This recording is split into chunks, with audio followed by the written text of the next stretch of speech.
শ্বশুর শাশুড়ির উদ্দেশ্যে আজকে আমাদের মাধ্যমে কি বলতে চান আপনি? হাজার বছর বেঁচে থাকুক, আর আমাদের বাবা মা যেমন বটগাছের মতন ছায়া দিয়ে রাখে, তারা ততদিন বেঁচে থেকে আমাদের বটগাছের মতন ছায়া দিয়ে রাখুক।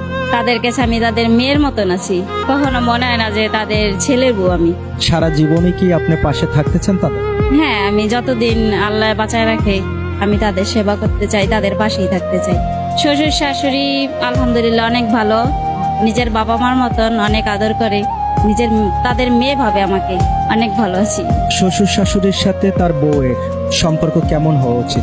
নিজের বাবা মার মতন, আমার বাবা মার কাছে যেরকম মানে শ্বশুর শাশুড়ি ওরকম হওয়া উচিত। শ্বশুর শাশুড়ির ভালোবাসা পেতে হলে, তাদের মন জয় করতে হলে একজন পুত্রবধূর কি করা উচিত? তাদের সেবা করা উচিত, তাদের মনের মতন চলা উচিত। তাদের সেবা এবং তাদের মন জোগানো, সেটা কি পেরেছে? আলহামদুলিল্লাহ আমার কাছে মনে হয় তো আমি পেরেছি। তাদের কাছে আমি তাদের মেয়ের মতন আছি, কখনো মনে হয় না যে তাদের ছেলের বউ আমি। সারা জীবনে কি আপনি পাশে থাকতে চান তাদের?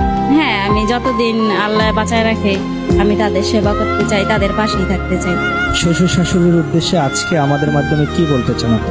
হাজার বছর বেঁচে থাকুক, আর আমাদের বাবা মা যেমন বটগাছের মতন ছায়া দিয়ে রাখে, তারা ততদিন বেঁচে থেকে আমাদের বটগাছের মতন ছায়া দিয়ে রাখে।